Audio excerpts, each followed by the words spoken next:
Happy New Year's, everyone. Sorry I look like a raggedy mess, but I've been busy all day. I'm a mom, and I have shit to do today.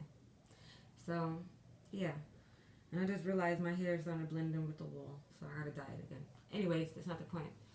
So, I wanted to talk about some stuff because I feel like this is important to get this off my chest.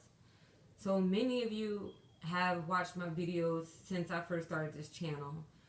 Many of you seen the significant changes I've gone through and the different things I've experienced since I've started.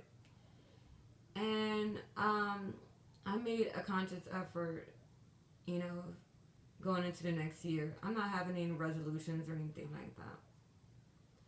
The only thing I want to do is let go of people that have hurt me and just not deal with them. Unfortunately, a lot of those people are family members, including my own parents. Not my stepdad, of course, because my stepdad is the greatest and always has been. But I mean my biological parents, because let's face it, they ain't shit. So I want to start off with the fact that a lot of people didn't understand how I was and how much anger I had. So let me explain some things to you. It wasn't until I was an adult that I was diagnosed with autism and a borderline personality disorder. Now, as I explained before, borderline personality disorder is a direct, in most cases, it's a direct result of experiencing childhood trauma and abuse from a young age. In my situation, the first traumatic thing I witnessed was my biological father burning my sister and scarring her for the rest of her life, physically.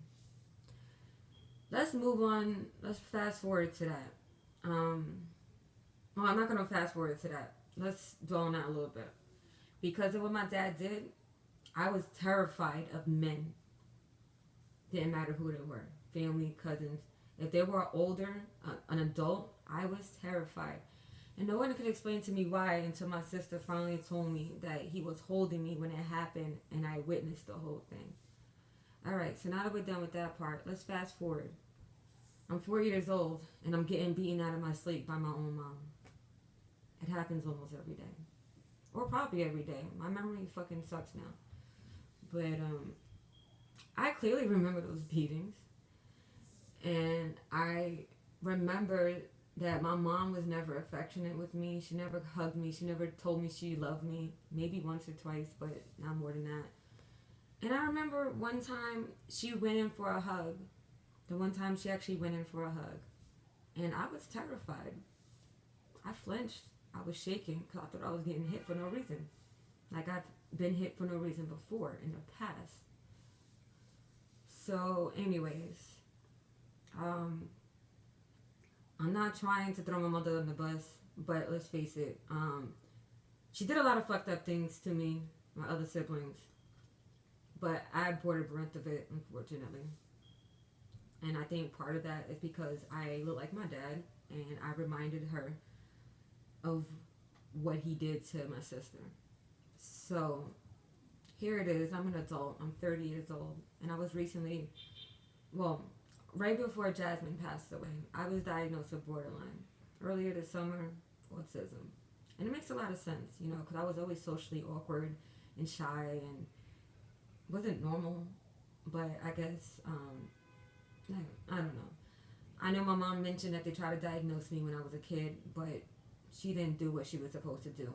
So I never got any therapy or any help with that. I had to figure out every single thing on my own growing up. And in the process, I got beaten a lot for it. I remember eventually I went to go stay with my grandfather, who was no better than my mom. Like, he's a narcissistic asshole who hides behind his deacon title and thinks that just because he believes in God, that, he can be the self-righteous asshole who can hurt people without apologizing.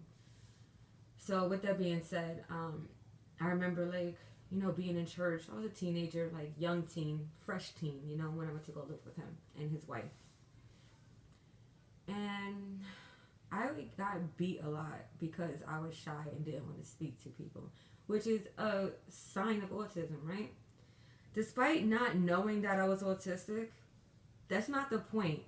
You don't beat a child for having a personality quirk. especially if they're not being rude or anything. Like, he relied so heavily on religion. Do what I say. I'm the man of the house. Yada yada yada. This is God's will. Whatever. And like, this is fucking terrible. Even to this day, my mom and my grandfather aren't apologetic for the things that they put me through, for contributing to my diagnosis. They act like things never happened. Even just last year, when I lost Jasmine, my mom's idea of being there for me was telling me I wasn't a good mother and telling me that my son didn't like me. Who the fuck says that to their daughter after they lose their baby? My psychopath mother does. I get that she was raised by my grandfather, who's a psychopath himself. Like I said, he's a narcissist. I've done a lot of study on mental health issues, and he's definitely one to the T. He just hides behind religion. Anyways, so,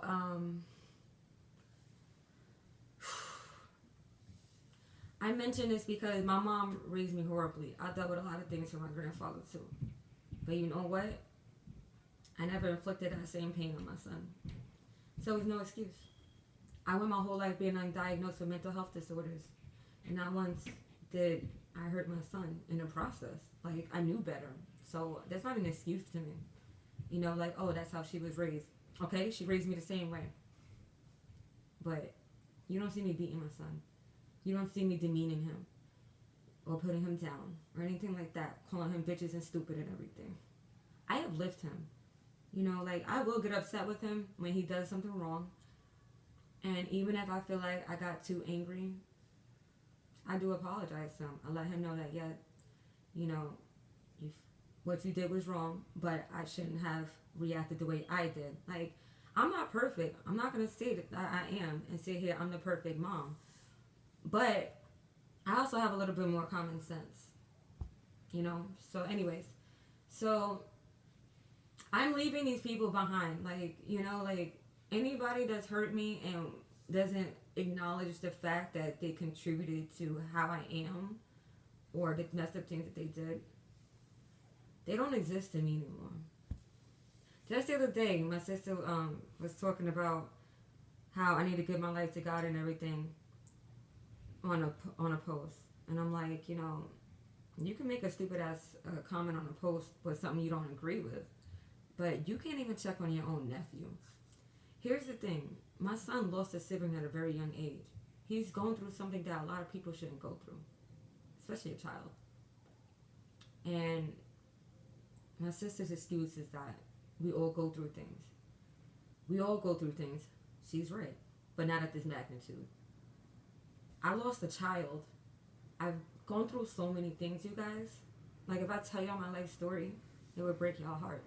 But I'm not going to go there because it's going to make me cry too. But I've dealt with so much that the average person doesn't deal with. I lost 3 people in the span of a year, and that included my baby. For people to say, oh, we all go through things. No, not this. It's not normal to bury your baby. So I'm tired of people making excuses like, you know, oh, we all go through stuff. No, just admit you don't give a fuck. Like, you know, my sister tried to tell me that everything I've gone through, it was my fault. I didn't ask to have borderline. I didn't ask for my mom to beat me and abuse me. I didn't ask for Jasmine to die. I had no role in that. Her trisomy 18 diagnosis had nothing to do with me. So for her to say that, you know, that I caused all these problems, it's like, who the fuck do you think you are? Like, you stupid fucking bitch. And the old me would have went to her house and kicked her ass, straight up. But the new me is just like, you know what? Don't fuck with these people. Like, leave them where they're at. They're terrible. You know, like, I have my issues, but at the end of the day, despite everything I've been going through, I made it my mission to find peace and healing through everything. And I'm not gonna lie, finding out that I have borderline and finding out I was autistic was a little upsetting. But then I really thought about it, and I'm like, these are what actually made me strong. Because so many other people would have folded on just a 10% of the stuff that I've been through. And I'm still here and I'm still sane. I haven't been institutionalized. I haven't been hospitalized for anything. Like, I've still maintained some level of strength despite all the hardships I've gone through. So with that being said, I'm learning to just let people go and understand that, you know what? Bitch, you're better than them. Fuck them. At the end of the day, I am better than them. Like, everything about me is better than them. So they would never know my strength. And they would have folded. Like, way sooner. And like I said, I haven't. Yeah, I've been down. Just expected. But I'm still here. I'm still raising my son. I have custody of him. Nobody takes care of him but me and his dad. So I owe myself a whole lot of pats on the back, considering it could be so much worse, you know? And here I am bringing in another life this upcoming year, and I'm so ecstatic for it. Like, and because of everything I went through, like I said, I'm leaving toxic behind, no matter who they are in relation to me. I don't deserve that bullshit. And I'm going to continue finding peace and healing as I move forward. So, cheers to being an awesome person in the next year. And not because of a resolution, just because I'm recognizing my own strength and what that actually means, you know? So, yeah, I want to show you guys. I'm not showing yet, but, sorry. I'm trying to adjust the thingy. I hate this. Okay. So, as you see, I'm only 2 months, so yeah, I'm not showing yet, but eventually I will. Whew. And, I find out what I'm having soon. So, stay tuned, and, I'll keep you updated. I'm going to end this video on a positive note. I feel fantastic, despite everything. And I'm going to just continue forward. And if you're watching this, I really hope you find strength too within yourself. You're not going to find that in a religion. You're not going to find that in nothing else but yourself. Straight up. I don't believe in anything. And guess what got me through? Me. I'm a goddess my damn self. I believe in myself. If I don't believe in myself, then I have nothing to hold on to. So just remember that. You know, dig within, find it, because it's there, and you'll be okay. I'm living proof, so you will be okay. One day I will share more in depth about stuff I've gone through from a kid as a teenager, because it's a whole lot, but I'm not going to do that with this video, because I want this to be more positive than anything. Keep being you. Keep believing in yourself, because if you don't, nobody else will. And you gotta live your life for yourself, you know? And your kids, if you have children, because at the end of the day, that is your decision, and you owe them every part of you, you know? And I think that's part of the reason why I keep going strong, because I know in my heart of hearts that no matter what I deal with, I'm still Matt's mother. I still have to take care of him and love him and be there for him, because he still needs me. I brought him into this world despite everything, so I got to do right by him. And I would never make an excuse for not being there for him. You know, like, I'm not going to be like my mom. I'm not going to be like other people in my family. Like, if I fall short, I admit it. You know, that's it. And when you make mistakes, you just make amends for it and try to do better. And that's all I can say about that. No, again, I'm not perfect, but I recognize that. And I try to do something about that every day. Enjoy your New Year's. I'm probably going to sleep. I'm always tired. Being pregnant in your 30s is tiring. But it is what it is. So, don't have no babies in your 30s, y'all. Just don't. I'm so serious. But anyways, be easy. Have fun. Don't get too crazy. Because, you know, people don't act right when they drink too much. And I would hate to see that one of my followers got hurt or hospitalized over something that could be prevented. So be careful out there. Sorry, I got hiccups. Be safe. Have so much fucking fun. and have fun for me, and have a henny colada on me, because I can't have no henny colada right now. But somebody better have a henny colada for me. So, sorry, I'm a little sniffly. Tears happen. But take care. Be easy. And I hope for prosperity for everyone, this upcoming year. So,